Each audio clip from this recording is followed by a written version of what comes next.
Are you the fanatic we're looking for? Welcome to the Mrs. R Relevant Daily Draft Podcast, brought to you by the Draft Professor. The Draft Professor is the only interactive and dynamic mock draft simulator. Dynamic means that the picks from one mock draft will influence the players that team selects in the next mock draft.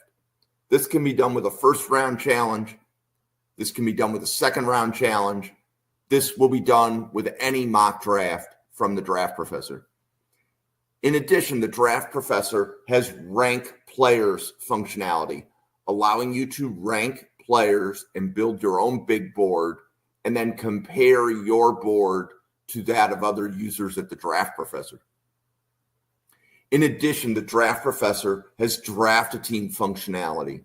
This allows 2 or more users to snake draft a team of 22 players from the rookie pool, and then you can debate which players you like at which position and why. Thank you for tuning in to this podcast. This episode will begin shortly. Well, welcome to this episode of Mrs. R Relevant, and I'm joined today by Randall and Travis. And Travis, this is your first time with us, so welcome. Yeah, how are you doing today? Doing well. I'm coming off a really busy college football season. Got one more game to go, but AZ Sports has been a busy year as we've added 10 new team sites covering the sport more nationally this year. And so, yeah, I've been taking on a whole lot of responsibility this year and just figuring things out as the site grows and the viewership grows, and just really enjoying the community. And it's just been an exhausting, solid season, but kind of glad that we're in draft season now, so I can kind of just, I don't know. Once I get this far, I already know all the players because I've been watching them for like 4 years, and they were high recruits probably before that. So it's like, okay, now I can coast. I know what's going down now. So it's my favorite time of year. There you go. Awesome. So good evening, Randall. It seems like I just saw you just the other night. Yeah, 2 days ago. Not too bad, but wide receivers are always fun. So I'll always talk about wide receivers. Cool. Well, we are going to be covering some tight ends tonight. So this is the final tight end scouting report podcast. So I think we covered 12 several weeks ago. We covered like another 10 the weekend or the week after that. Today, I think we have 6 left that we want to cover. And then we're going to go over some tight end big boards at the end of the podcast. So let's kick this off with Harold Fannin from Bowling Green. So, Randall, what do you want to tell us about Harold Fannin? All right, yeah, Harold Fannin, junior, Bowling Green, 6'4", 230. He's pretty quick. I project him to run maybe like a 4.62 40, 4.65 40. Originally recruited as a linebacker, dual athletes, guy in high school, played baseball, which I kind of love.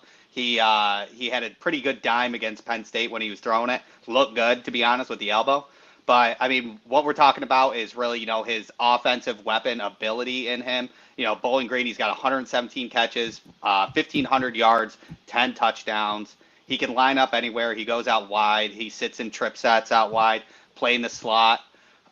Solid offensive weapon as well. He has 3 touchdowns on passing at 20-plus or more, 2 in 10 in intermediate, and 3 in short, and 1 behind the line of scrimmage. So he is able to score on all 4 levels. His yards per route run is 3.65, which is nuts.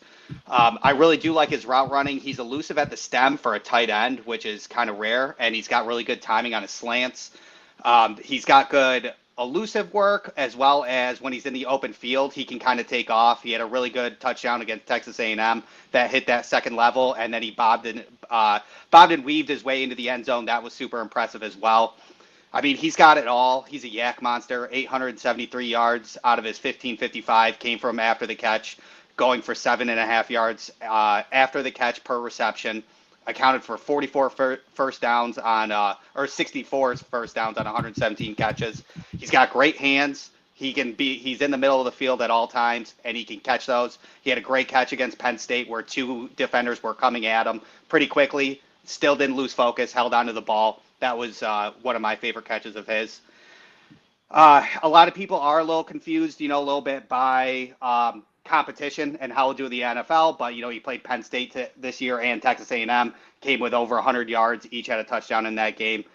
So I do not worry. I don't see that as a flag for him coming into the NFL because he's already proven with tougher talent at that point. His big thing probably is blocking. He's not a great blocker. He doesn't really need to be used in blocking in the NFL, in my opinion. If we're looking at 12 personnel, you can have one person that's a better blocker, one that's a catcher sort of thing. So I'm kind of good with that. It's a yellow flag because he's a very bad blocker, but just don't use him as a blocker, in my opinion. I have him as my tight end 3 with which we'll show after that. I have him my tight end 3 in an early second round selection. And Travis, what did you see? Yeah, Harold Fannin is a fun one just because he came in at the very beginning of his career. He was like a linebacker recruit and no hype whatsoever. And he was not supposed to be a thing, decides, coaching staff finds him a role at tight end. He grows into that pretty quickly, blows up in what was his true sophomore year, I guess, for Bowling Green. And so it's great to see him break out in the way that he did and just dominate. And then set records this past year, which was just incredible to see. He had over 1,500 yards on the season. And I don't know if you guys actually watched the game in which he did break the record, but it was an incredible play. He caught it and then just pushed his way through 4 or 5 different defenders as he's carrying them, past the record. And so it was just beautiful poetry in action on the football field. So really like what I see in terms of his skill set, given the short amount of time that he's actually really played this as his full-time position at, the top levels of college football outside of, he's not power conference, but so his resume, I think he can get better, which is scary for a player who just broke the single season record for most receiving yards by a tight end. He's a little bit undersized in terms of like historical thresholds that we want to see in terms of really every down ability at the next level. We've seen some, undersized guys be 6'3", 220 something even. I think back to when Evan Ingram came out and he was basically just a big slot for Ole Miss back in the day. And people were like, oh, he's not going to really be an every down type of player. He can't contribute. But of course, the NFL has constantly changed over the last decade and a half in terms of how they employ skill position players. And so I think in today's game, Fannin can work. I like you have some questions about his blocking and can he really play inline at all at the next level? And is he going to be able to win in blocking situations because of his weight, his height? I'm not sure he's a legit 6'4" either, so it's just there are questions with him because of the profile, because of where he played, because of his background, his short resume at the position. But when I do see him succeed at it, just being the best receiving weapon outside of maybe Tyler Warren or Colston Loveland in this class at the tight end position. So I don't see him as necessarily an early second round pick, but we're nitpicking here because once you get outside the top 20 or so, the things really start to scatter in this particular class. So I would say it's probably more around the round 2-3 turn. At least that's what we're seeing in terms of our scale mock draft data within our own team at A to Z Sports in the last 30 or so mock drafts there. And then, there are other resources out there to pull like mock draft database and stuff and see where the consensus has been lying with him. But he's rising, I think, as more people realize, holy cow, yes, Bowling Green State, but man, he's got some receiving skills. Man, he knows where to be. His spatial understanding is just above and beyond what I think it should be given his experience at this point. And that's why he finds success against the better competition, because he knows where the defenders are going to be and where the leverage is supposed to be. And I think his defensive background actually probably helps in that regard. So, man, I like Fannin. I could see him being an every down contributor. I want to maybe see him gain a little bit of weight, healthy weight, and maintain that speed that I think you probably hit it on the head. Low 4.6s is probably where about he's going to be at the combine, but really intrigued to see what that speed looks like given what he put on display this past year. Yeah. So Travis, if you had to think of an offensive coordinator or two where if they got their hands on Fannin, that would be a really good fit. Anybody immediately come to mind? Well, the one favorite slot for me, obviously, I think for many even would be to land with the Chiefs. Like at the end of round 2, you just go to the Chiefs and be the next Travis Kelce. No one's going to be the next Travis Kelce, but Right. be the heir to a role that tries to be Travis Kelce. I think that would be, oh man, that would be picture perfect type scenario to me. But even more practically, I think even with the Eagles, Dallas Goedert has been really good and consistent, but somebody with maybe just a hair more explosion to his game and more dynamism in his receiving threat there, because Goddard's actually already 29. I think it'll be 30 before the season begins. And so maybe they're looking to move on for a longer term option there, and they can run some 12 personnel because the tight ends after Goddard are really gross there. So maybe that would be a situation where he might land there and immediately find a role in success, and then be a long-term, tight end 1, top 10, top 15, maybe even better than that in the league here soon. Randall, how about you? If you had to think of a couple teams that might be a good scheme fit for Fannin, I think in a new system and a helper at a rookie quarterback would do them wonders. I think maybe if a good offensive coach goes to Chicago or even New England's got Vrabel now, but to help out one of those rookie quarterbacks, I think would be decent. Caleb Williams would love that. But also, let's say in a situation where New England maybe figures out their offensive line through free agency and they go at 4 Ted McMillan and then at 35-6 Harold Fannin, that would be a nice duo that would work well with Drake May, and I think Drake May would succeed very well with Ted and Harold.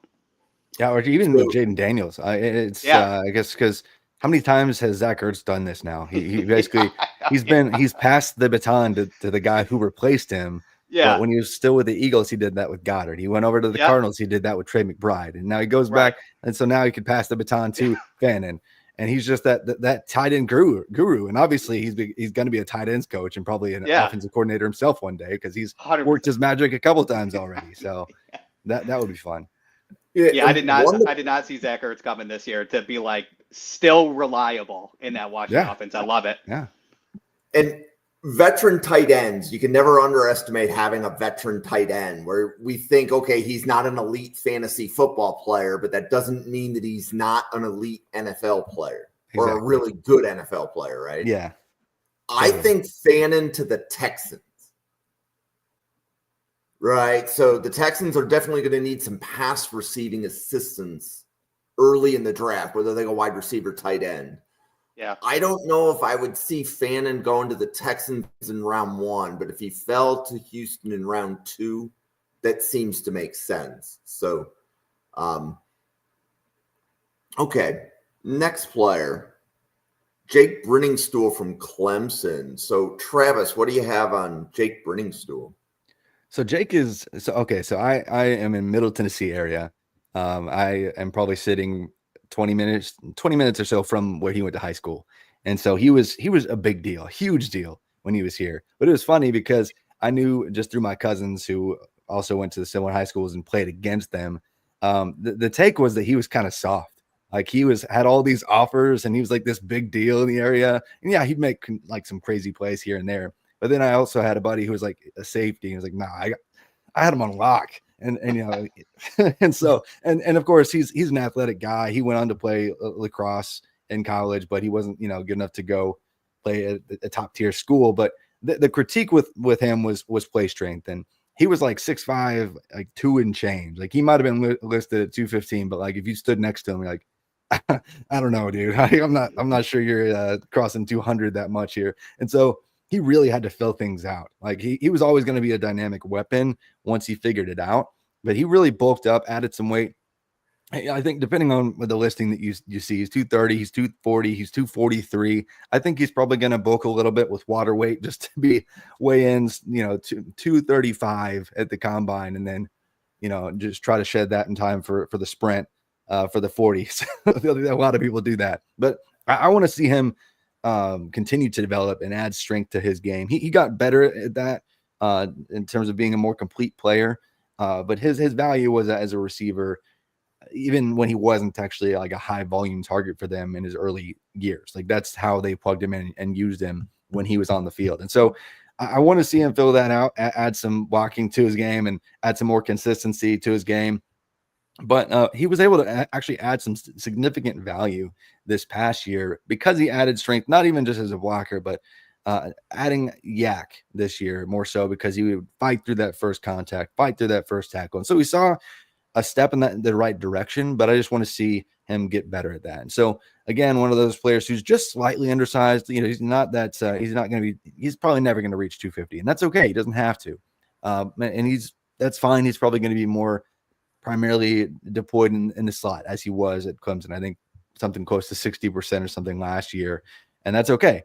But just some more balance to his game because he's always going to be a receiving threat. He's got the wingspan. I'm interested just to see what his wingspan is at the combine. There's always those freaks that are like, oh, this guy's arms. Like Briningstool might be one of those guys. It's like, yeah, he's like 6'6", but like he's got like a 9-foot wingspan.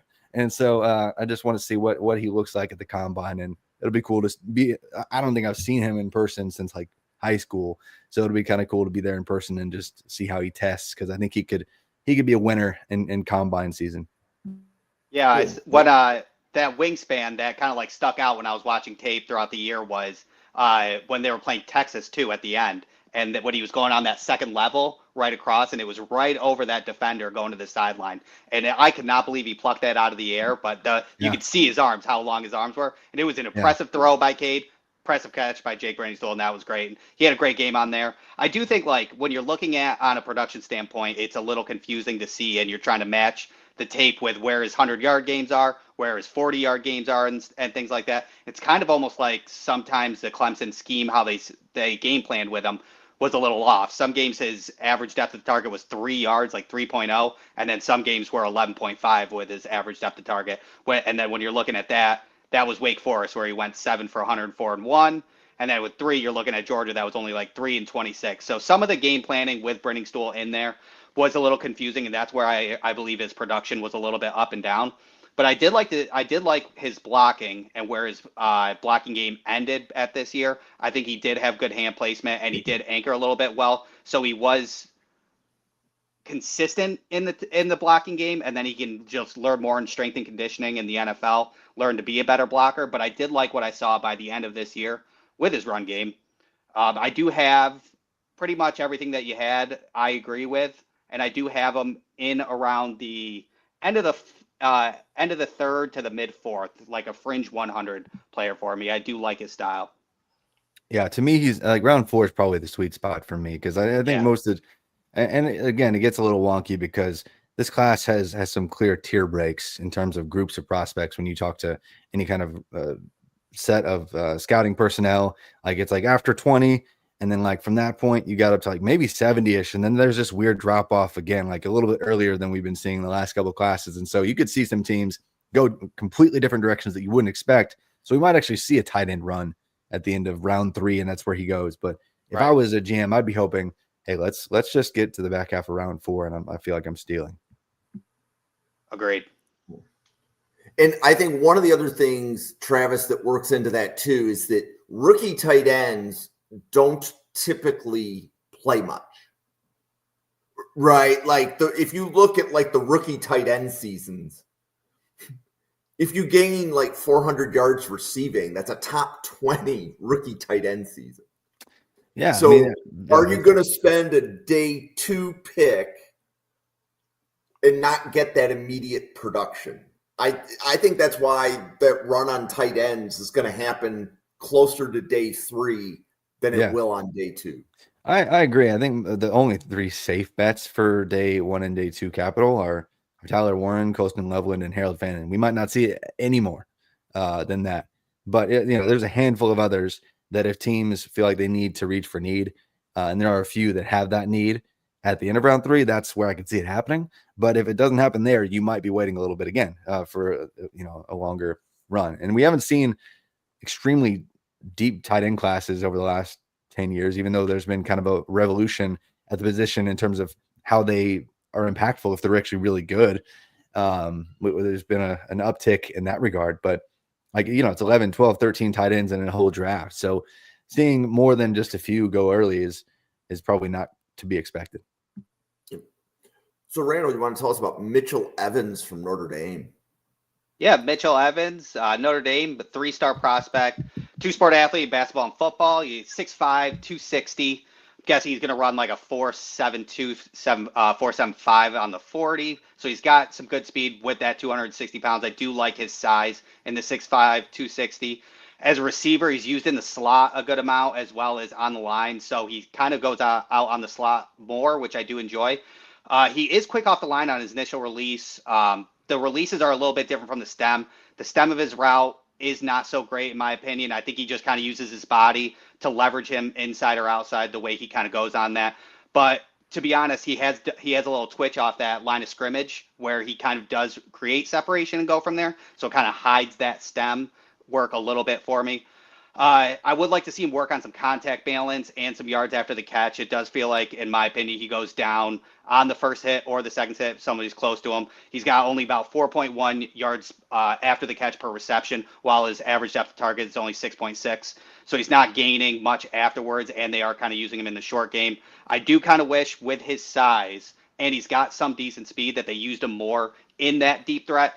If you look back at the USC touchdown, he basically just did a post to the corner pylon, and it was perfect. And he didn't have much separation, but he came down with that contested catch, and I'd like to see that more out of him, which I would hope the NFL would kind of use him in that, to be honest. He did tear his ACL back in October of 2023, so that derailed that season. So I would like to make sure that those medicals are kind of a green flag, which I'm sure they will be. I have him as a round 4 in that tight end run sort of situation, probably more or less in the round 5, mid-round 5. But I'm curious to see how the offseason works with him. Being from Notre Dame and his accolades and stuff like that, I wonder if how his work ethic is and how his film tape goes, how he can design that on a whiteboard and things along those lines that could push him up into round 4. But right now, it's like late round 4, round 5 for me. Yeah, what do they call them? The Blesto and a couple other official scouting services, like the early work on future classes that gets published and sent out to all the NFL teams. Like certain teams are contracted to receive the Blesto earlier. Certain teams are contracted to receive the other couple versions of early scouting work. And Mitchell Evans was one that about a year ago, people were like, okay, we're expecting great things out of him. He should take a leap. He could be an early round pick.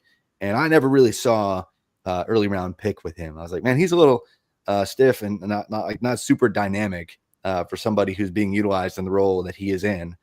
So I felt like he's an odd fit given the skill set, and he's never really peaked in any given one season.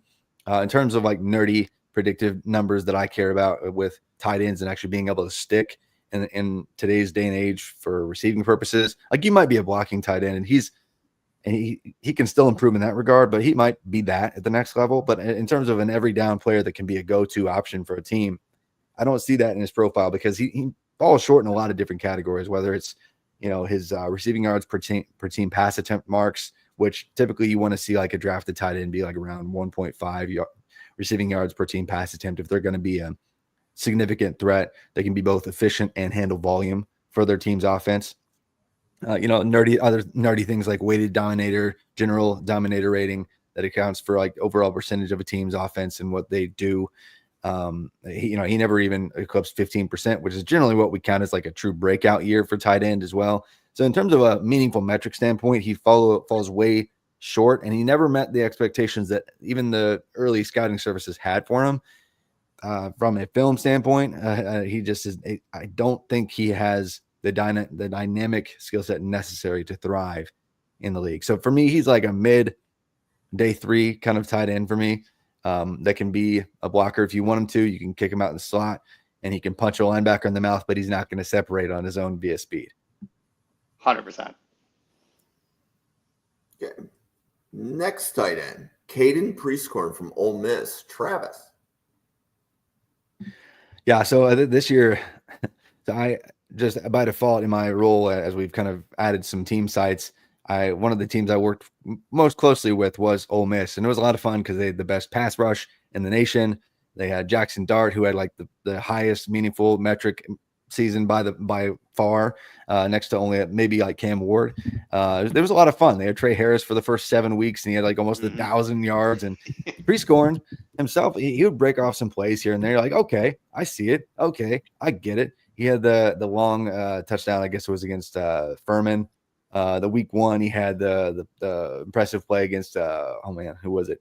Oklahoma. But he would kind of disappear at times this season. It was so odd because there was a lot of hype surrounding what he could be. I don't know, like 2 or 3 years ago, honestly, because I feel like he's been around for a minute. I think it was his what was his final year at Memphis? Yeah, his final year, his year 3 of his career. He came out of nowhere. He was not supposed to be this big deal, but he had like 600 plus receiving yards, over a half dozen touchdowns, and immediately one of the most highly coveted players, assets on the transfer market, entering into this transfer age where you can play immediately. And so there was all this hype around him. And that was the best we saw out of Prieskorn. He too never really put it together and became this dynamic weapon as a receiver. And yes, he was okay as a pass blocker, but this past season, he was really spotty in that regard too. Jackson Dart was fine at avoiding pressure, but sometimes it wouldn't even be the offensive line. It would be like Prieskorn that totally blew it on like just not even chipping somebody right or strong enough, being in the right position. So I have questions there. But I do think, as I try to get into the nitty gritty of it all, I do have Prieskorn over Evans because I do believe that his receiving upside is greater. Even though we saw it against a lower level of competition, he does meet, even adjusted for schedule, production thresholds that I want to see. That most NFL teams, they all have analytics people who care about similar things. I've had conversations. The metrics that I mentioned are general, like they're proxy versions of what different teams use in their analytics departments now. But Prieskorn is going to check enough boxes that I think he actually goes up above Evans. Like he could sneak in around 4, but maybe he's like round 5, round 6 with Evans too. Yeah, to piggyback on his pass protection, I mean, with that Furman touchdown that he had, then on that Furman game, he had a terrible missed assignment on that block that led to that tip ball that was an interception. That was just brutal. It was like a high school block trying to block somebody sort of thing. So I saw that in the pass protection for sure. He's allowed 4 pressures on 29 pass blocking snaps, so that's not a good percentage at all. I do agree with you when it comes down to his receiving threat. I do love it. He kind of gives me a little bit of Quentin Morris vibes, as I'm a Buffalo Bills fan, to where he has those streaks of that he can catch like one touchdown. Quentin Morris gets one touchdown a year, but he does break out in there, and he has kind of that similar route running to it. But without those blockers, just like Quentin Morris being able to, Buffalo brings out an extra offensive lineman, not Quentin Morris, to kind of help with the run game sort of thing. So I like his receiving aspect of it, and I kind of had him right where Mitchell Evans was. I think I do have Mitchell Evans earlier than him, but I do have Prieskorn right around that same area. Nice. Yeah. Same page. Yeah. We need to disagree more. Yeah, well, I don't know if we're going to, maybe here. Okay, so second to last, Moliki Matavao will be at the Senior Bowl. So I believe we've covered him on a Senior Bowl podcast. But Randall, what do you have?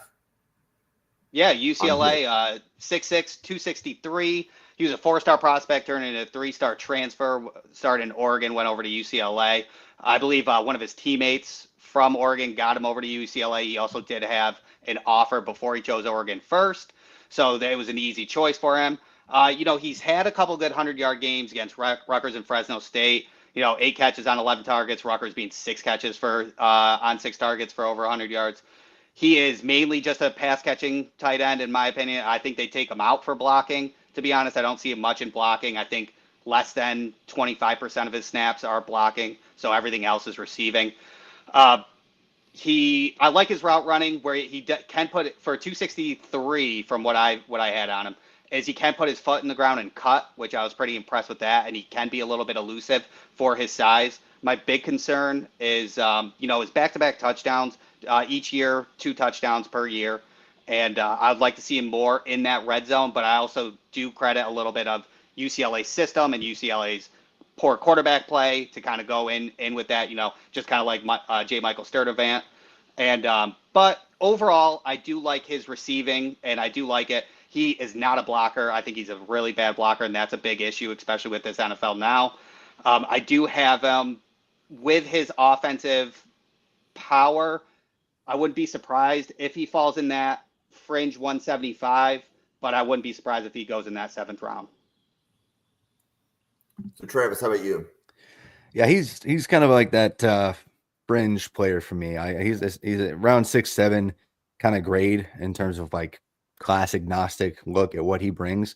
I think what he does bring is a versatile skill set as a receiver in terms of where he can line up pre-snap, and he's a mismatch problem, and UCLA figured that out, and so they were able to kind of line him up even kind of wide sometimes, which is not super normal for a guy who's 260 pounds.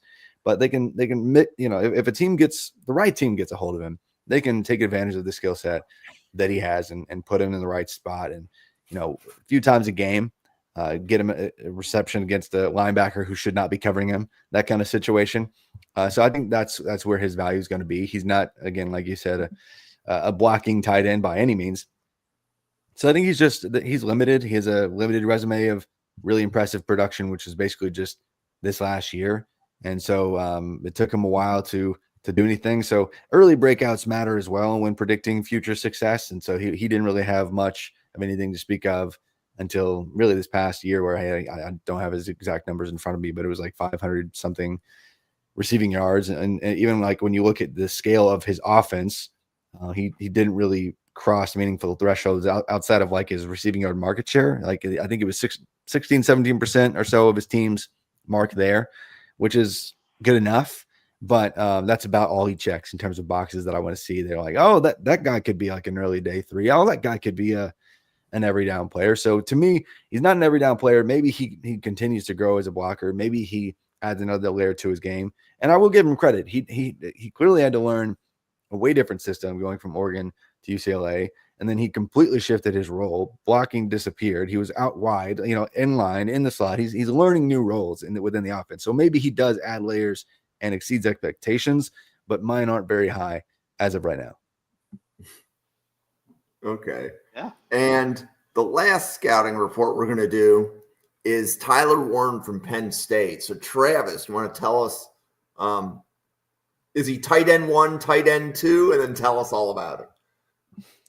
I mean, if he's not tight end 1, he's tight end 2. And the only argument for tight end 2 even would be the fact that Colston Loveland is just a freaking monster himself. But in terms of being everything that you want in a tight end, I think Tyler Warren can do that. If you need him to throw some touchdowns, he'll do that. If he needs to rush some touchdowns, he'll do that. I mean, he had like 1,200 plus receiving yards and then a few hundred rushing yards at 6'6", 260, 1,500 total yards from scrimmage, I believe, or almost that mark. And so what he does every single game is kill you with his strength, kill you with his low-key, sneaky speed, which I feel like all the Penn State tight ends somehow, when maybe it's the uniforms, I don't know, they look like they're running with cement blocks on their shoes, and then somehow they get to the combine, it's like, oh yeah, 4.5, and so it's every single time, like whether it's Mike Gesicki or whoever it is, it's like, wait, what? He just ran what now? I did not see that coming, and so I think he could surprise with his speed as well, and so to do what he did. Again, later in his career, but to do what he did this past year was really special. And another guy who got really good early scouting grades from all the film only minds. I'm a film plus analytics nerd, but the guys who were getting grades 2 teams a year or 2 in advance, because they'll get the early declared guys. A smaller sample of like 30 to 50 guys that might go the next year. They'll get things really early. So it's been a few years that he's been like, hey, keep an eye on this guy. Like he could be around 2 grade or whatever for a couple years now. And so given that fact, given that the league's, he's been on the radar for a while. I'm not surprised that he put it together, but to do what he did is almost unprecedented. So yes, I think that the farthest that he falls is like pick 20 realistically. And at this point, it's almost a lock that he goes to the Colts at pick 14. Yeah. I mean, he's a Colt. He sounds like a Colt, looks like a Colt. I think Colts is pretty much where he fits. I do think Warren does go ahead of Loveland, but I do have Loveland ahead. I think he's a better all-around tight end, but I do think that Warren goes with his explosive playmaking sort of thing. But I mean, you pretty much hit most of it when it comes down to it. But he does do everything. And when you talk about like Penn State, how they run, when you're surprised when they run, the only time that I do see like that extra speed where I wonder where his 40 is going to go is when he's got a lot of open field, like a quick middle of the field curl sort of thing, and then he's got blockers in front of him. You could see him kind of take off. His speed kind of shows there on that second level, and it is super impressive. I mean, his yards per route run was 2.47 for this year, which is really impressive. Notable yards per route run for this year, like Aronde Gadsden, who was pretty much Syracuse's offense, was 1.93. Fannin was 3.76. Loveland was 2.67. Kyle Pitts was 3.26, and Brock Bowers was 2.65. So he's got great. Love that stat for great for yards per route run. I think his blocking was pretty underrated. I think he started out this year not in the best blocker, but I think by the end of the year he became a really good blocker. He definitely has to fine tune some of it, like during the Boise State game, like he lost an assignment on a 3rd and 3. That was pretty important. That led to a 4th down in a 1-score game. So some of that stuff he just needs to fine tune, but I do think his blocking is a little bit underrated because people are only talking about his offensive playmaking ability. But I mean, you hit it as well. I think that rushing and those direct snaps are unsung, and that'll help for if Indianapolis takes them, because a lot of NFL runs those 4th down conversions, direct snaps, and things along those lines, and he can be that guy. So I think it's big. I have him as my 1B, but I do think that he will get drafted before Loveland. Yeah, I will say that if we're projecting for upside long term, like right now, I take Tyler Warren.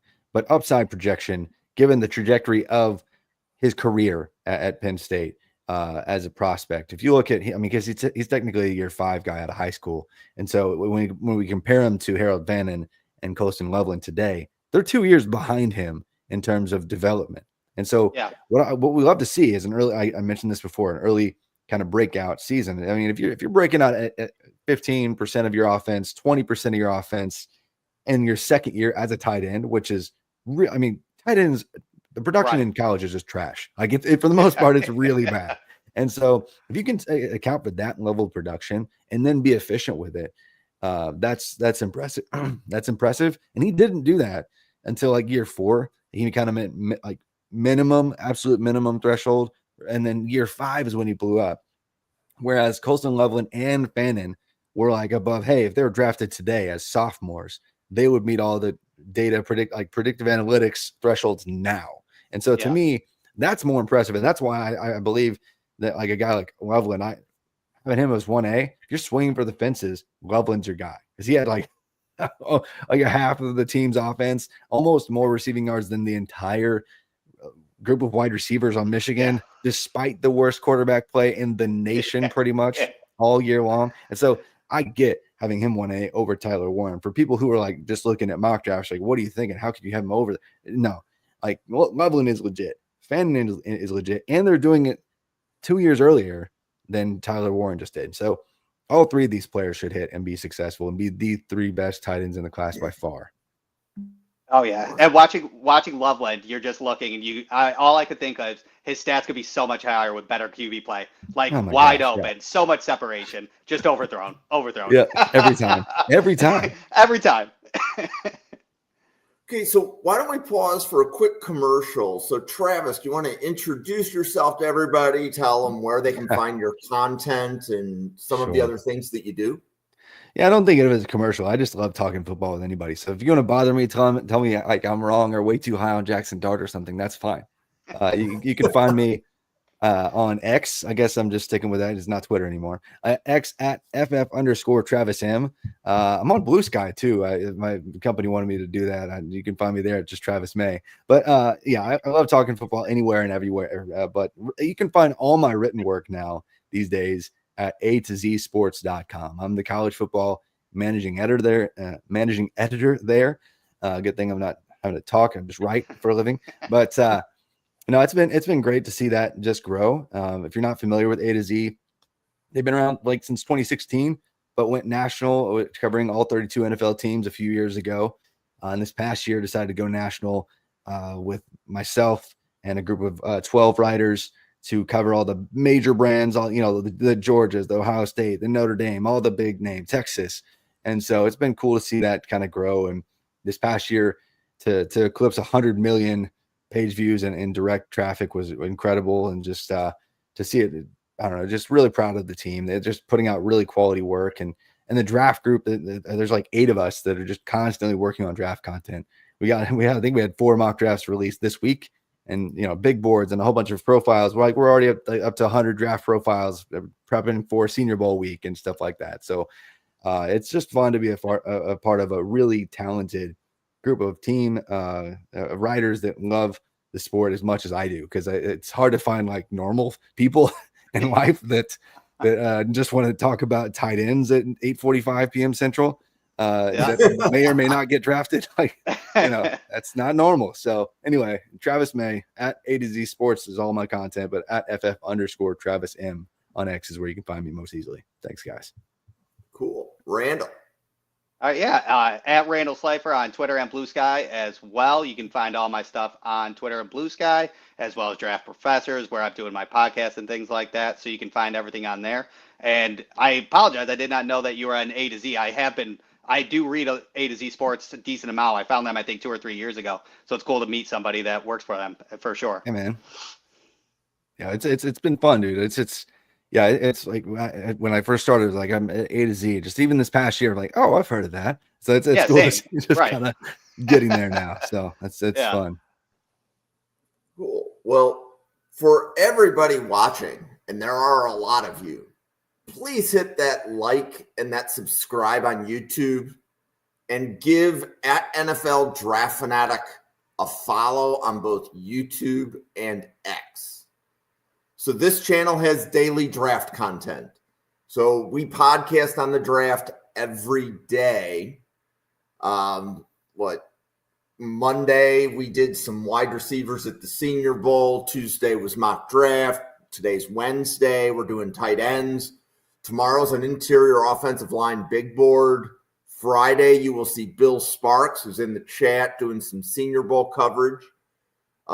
Next week, we start double dipping. So there will be 2 podcasts every night next week, I think, for the first time. So we'll be covering things like what's the DNA of a Final Four NFL team. So every night next week, we will be doing 1 hour on one of the Final Four NFL teams.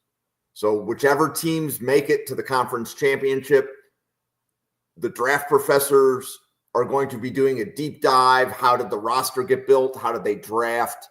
And just kind of looking for, let's say, roster trends. Are they drafting certain positions early or certain positions late, or always finding something in free agency? We will discover that tomorrow, or discover that next week. So there are about 30 people at the Draft Professor that help us put out the daily content. And then sometimes we have guests like Travis come in. This is Travis's first podcast with us, but great job, Travis. I definitely appreciate you doing this. And we're going to go over the Randall's tight end big board.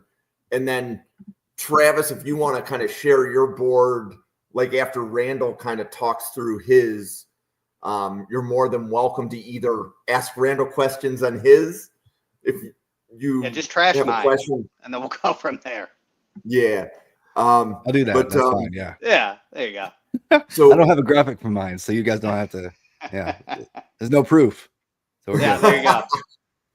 Yeah. So Randall, do you want to talk through your rankings and kind of the tiers that you have them in?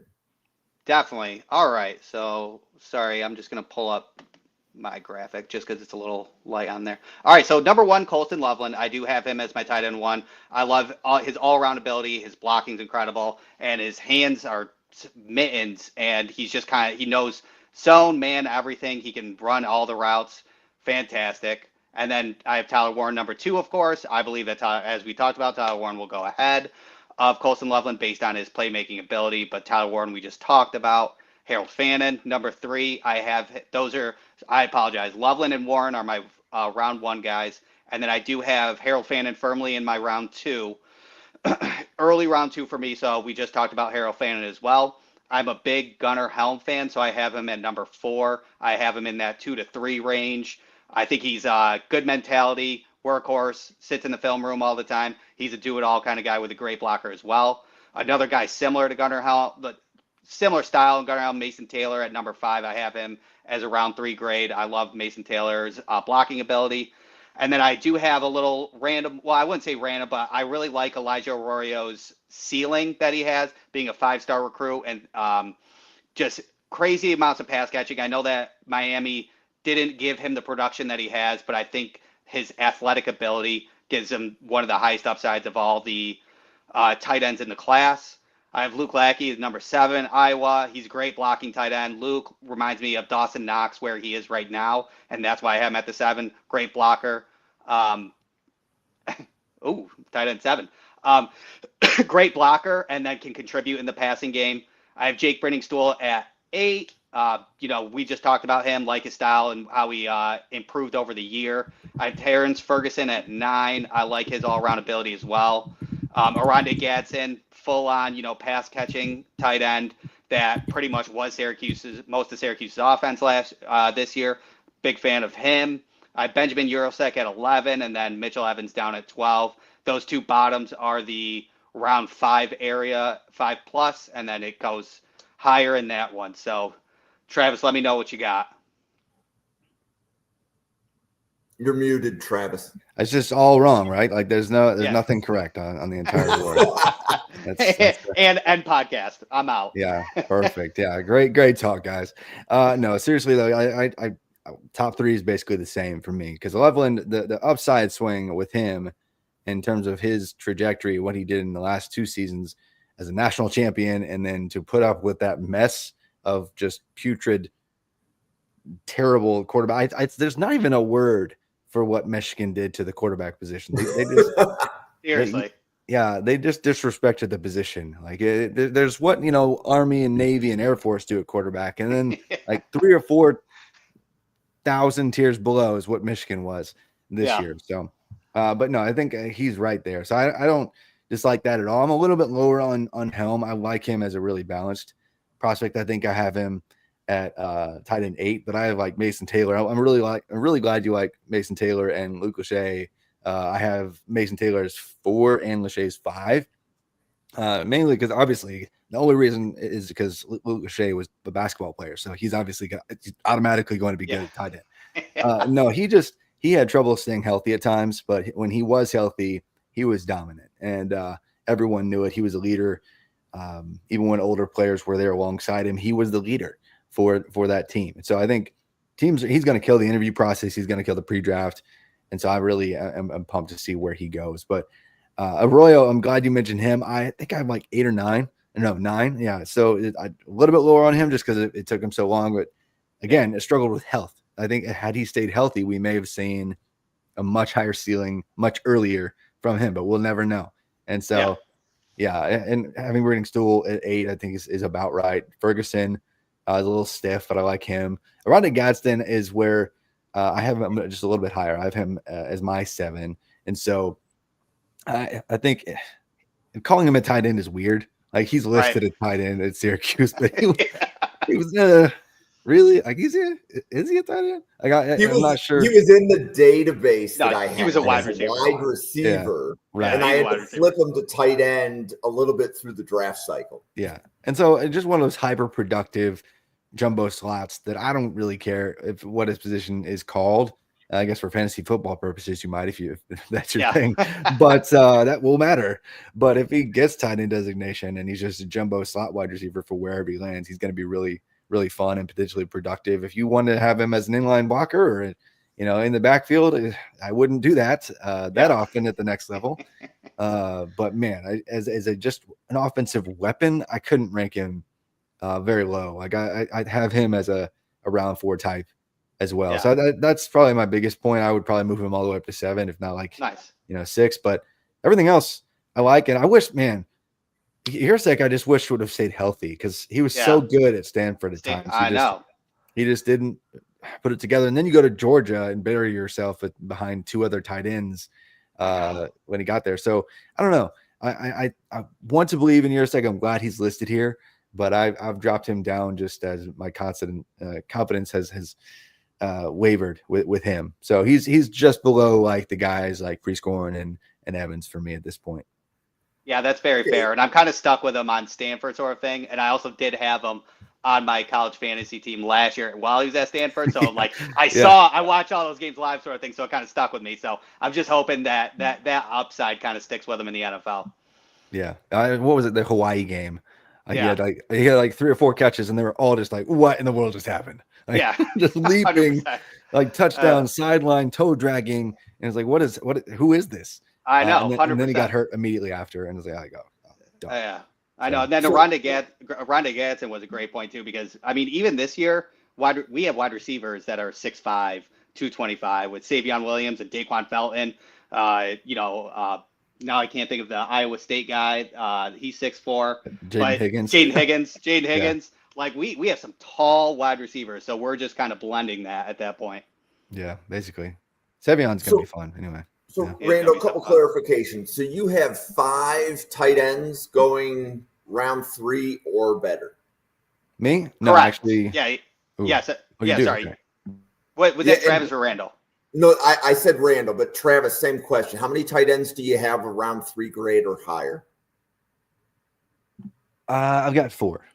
So I have Loveland, Warren, Fannin, and Taylor. And Lachey's like kind of a fringe. He's right there. Okay. So I'm looking at Draft Tech right now, and I'm just going to kind of read out some data for tight ends. So the average draft class has 14 tight ends drafted, and that's a 6-year running total. I'm looking at 2018 to 2024. So in 2024, last year, there were 3 tight ends taken in the first 3 rounds. In 2023, there were 9 tight ends taken in the first 3 rounds. In 2022, there were 4 with 0 in round 1. And then there were 2021 had 5, 2020 had 5, 2019 had 8, and 2018 had 5. So it looks like at the top, this is going to be one of the better tight end classes, just with 4 or 5 likely going in the top 100. But what's impressive to me is that, Randall, all 12 guys here you have graded round 5 or better, right? So it was top 175. Which would be round 5 or better. Yeah. Okay. So with Randall calling out 12 tight ends round 5 or better, that's going to be really close to the average number of tight ends that are drafted. And there's still plenty of guys that didn't make the round 5 cutoff, because we even covered a couple of them tonight, and we covered a couple of them the last several weeks. So I think you're going to see, somewhere between 15 and 25 tight ends drafted. I think you're going to see a lot drafted, eclipsing what the averages were, based upon the data that, Draft Tech collects. I think it's a pretty good tight end class. Yeah, there's certainly depth. I think I have like 24 guys graded that could possibly get drafted. Like, I don't think that that's the most likely outcome, but there are 24 guys that are like, okay, if I squint, so. I feel like 13 personnel has been used a lot this year and compared to the other years as well. So tight end 3 is becoming a more important and things along those lines. Yeah, definitely. Yeah. I do like the depth in this class. So there's probably going to be one of those guys that's in day 3 or even late day 3 that we're surprised by. Yeah, and I want to give a shout out. So Bill Sparks, thank you very much for being in the chat. You can catch Bill. I guess Bill's next podcast will be, that's right, he's out of town this week. You will not see Bill on Friday this week. You will see Bill on Friday in a week. And then I see Josh Townsend in the chat. You can catch Josh's podcasts every Monday. And I believe they're going to be doing some they did Senior Bowl last week, and then next week it will be the I believe they're covering the winner of the Detroit Lions game.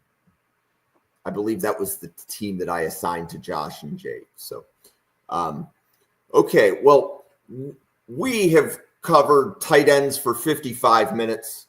We've given you 12 names to look at in the draft. And if you go to the YouTube channel and you want to see detailed scouting reports on all 12 guys that Randall has listed on his rankings graphic, the YouTube channel has every tight end podcast that we've done. You can just find the tight end channel. And if you get, 3 or 4 hours, you can listen to all of the different tight end scouting reports. And if you're looking for another position, those YouTube channels are there as well.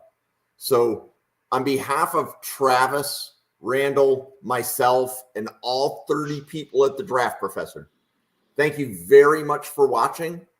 And we will see you on a podcast again tomorrow. Thank you. Thank you for watching this episode of the Mrs. R Relevant Daily Draft Podcast, brought to you by the Draft Professor. Please follow the Draft Professor on YouTube, X, and Twitter at NFL Draft Fanatic. No, I am Fanatic. If you have a moment, try using some of the Draft Professor mock draft functionality, including a first-round challenge, a second-round challenge, rank players, and draft a team. Thank you very much for watching, and we look forward to seeing you on our daily draft podcast tomorrow.